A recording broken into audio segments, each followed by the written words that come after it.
Hello dear student, welcome to our YouTube channel. मैं सुफिया खान आज लेकर आई हूँ आपके लिए सेमेस्टर 2 मेजर पेपर का एक मोस्ट इम्पोर्टेंट क्वेश्चन। भारत में हरित क्रांति के प्रभावों का मूल्यांकन करें। इसको देखने से पहले अगर आप चैनल पर नए हैं तो चैनल को सब्सक्राइब कर लीजिए और बेल आइकन को ऑल पर प्रेस करिए, जिससे आपको नोटिफिकेशन सबसे पहले मिले। और हमारे टेलीग्राम चैनल को भी ज्वाइन कर लीजिए, इसका PDF आपको वहीं पर मिलेगा। और इस वीडियो को एक लाइक एंड शेयर जरूर करें। तो चलिए स्टार्ट करते हैं हम इस टॉपिक को। भारत में हरित क्रांति के प्रभावों का मूल्यांकन करें। हरित क्रांति भारत के कृषि इतिहास में एक महत्वपूर्ण मील की पत्थर थी। ये 1960 के दशक में शुरू हुई, जब देश गंभीर खाद्य संकट का सामना कर रहा था और विदेशी खाद्य सहायता पर निर्भर था। हरित क्रांति का उद्देश्य कृषि उत्पादकता बढ़ाकर खाद्य सुरक्षा सुनिश्चित करना था। इसके तहत मुख्य रूप से उच्च उपज वाली फसलों, उर्वरकों, कीटनाशकों, सिंचाई की आधुनिक तकनीकों का उपयोग किया गया।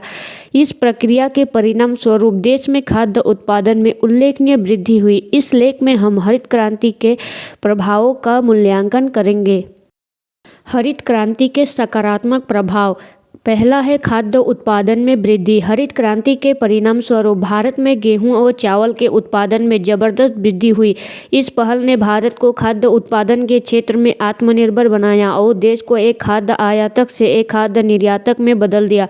1960 के दशक में जहां भारत के पास अनाज की भारी कमी थी, वहीं आज यह खाद्य पदार्थों का प्रमुख निर्यातक बन गया। दूसरा है ग्रामीण अर्थव्यवस्था का विकास। हरित क्रांति ने ग्रामीण क्षेत्रों में रोजगार के अवसर बढ़ाए और ग्रामीण अर्थव्यवस्था में सुधार लाया। खेती के लिए नई तकनीकों और मशीनरी का उपयोग बढ़ा, जिससे कृषि श्रमिकों और तकनीकी विशेषज्ञों की मांग बढ़ी। इसके अलावा उर्वरक, कीटनाशक और अन्य कृषि सहायक उपकरणों की मांग ने कृषि आधारित उद्योगों को भी बढ़ावा दिया। तीसरा है गरीबी और भूखमरी में कमी। खाद्य उत्पादन में वृद्धि ने देश में खाद्य सुरक्षा को मजबूत किया और भूखमरी के स्तर को घटाया। इससे गरीब लोगों के जीवन स्तर में सुधार हुआ और देश की समग्र पोषण स्थिति में भी सकारात्मक परिवर्तन आया। यह पहल सरकार के लिए गरीबी उन्मूलन कार्यक्रमों को लागू करने के लिए सहायक सिद्ध हुई।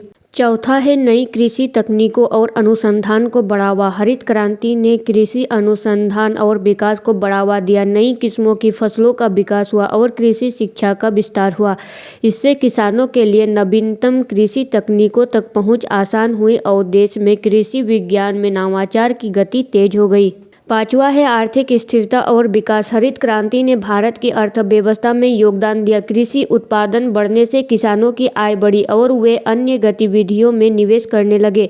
इससे ग्रामीण क्षेत्रों में समग्र आर्थिक विकास हुआ। इसके अतिरिक्त कृषि में बढ़ी हुई उत्पादकता से निर्यात में भी वृद्धि हुई, जिससे देश को विदेशी मुद्रा अर्जित करने में मदद मिली। आपने अभी तक वीडियो को लाइक नहीं किया है तो पहले आप वीडियो को लाइक कीजिए, फिर हम आगे बढ़ेंगे। हमने हरित क्रांति के सकारात्मक प्रभाव को तो देख लिया, अब हम देखेंगे हरित क्रांति के नकारात्मक प्रभाव को। पहला है पर्यावरणीय प्रभाव। हरित क्रांति के कारण आर्थिक उर्वरकों और कीटनाशकों के उपयोग से पर्यावरण पर नकारात्मक प्रभाव पड़ा। मृदा की उर्वरता कम हुई और जल संसाधनों में रसायनों का प्रदूषण बढ़ा। इन संसाधनों का अत्यधिक उपयोग जलवायु परिवर्तन और जैव विविधता पर भी प्रतिकूल प्रभाव डालता है। इससे मिट्टी की संरचना में बदलाव आया और लंबे समय में कृषि योग्य भूमि की उत्पादकता पर भी असर पड़ा। अब हम देखेंगे हरित क्रांति के नकारात्मक प्रभाव। पहला है पर्यावरणीय प्रभाव। हरित क्रांति के कारण अधिक उर्वरकों और कीटनाशकों के उपयोग से पर्यावरण पर नकारात्मक प्रभाव पड़ा। मृदा की उर्वरता कम हुई और जल संसाधनों में रसायनों का प्रदूषण बढ़ा। इन रसायनों का अत्यधिक उपयोग जलवायु परिवर्तन और जैव विविधता पर भी प्रतिकूल प्रभाव डालता है। इससे मिट्टी की संरचना में बदलाव आया और लंबे समय में कृषि योग्य भूमि की उत्पादकता पर भी असर पड़ा। दूसरा है जल संसाधनों पर दबाव। हरित क्रांति के तहत सिंचाई का विस्तार हुआ, लेकिन इससे जल संसाधनों पर भारी दबाव बढ़ गया। विशेष रूप से पंजाब और हरियाणा जैसे राज्यों में भूजल स्तर में भारी गिरावट देखी गई। भूजल का अत्यधिक उपयोग और जल निकासी से दीर्घकालीन जल संकट की स्थिति पैदा हो गई। तीसरा है सामाजिक असमानता। हरित क्रांति का लाभ मुख्य रूप से संपन्न किसानों को हुआ, जिनके पास बड़ी भूमि और पूंजी थी। छोटे और सीमांत किसानों को नई तकनीक और संसाधनों तक पहुंच नहीं मिली, जिससे सामाजिक और आर्थिक असमानता बढ़ी। इसके परिणाम स्वरूप ग्रामीण समाज में आर्थिक विभाजन भी गहरा हुआ। चौथा है मोनोकल्चर और जैव विविधता की कमी। हरित क्रांति ने गेहूं और चावल जैसे कुछ मुख्य फसलों पर जोर दिया, जिससे अन्य पारंपरिक फसलों की उपेक्षा हुई। इससे कृषि में मोनोकल्चर का प्रचलन बढ़ा और जैव विविधता में कमी आई। यह एकल फसलों पर निर्भरता को बढ़ाता है, जो फसल रोगों और जलवायु में बदलाव के प्रति संवेदनशील होती है।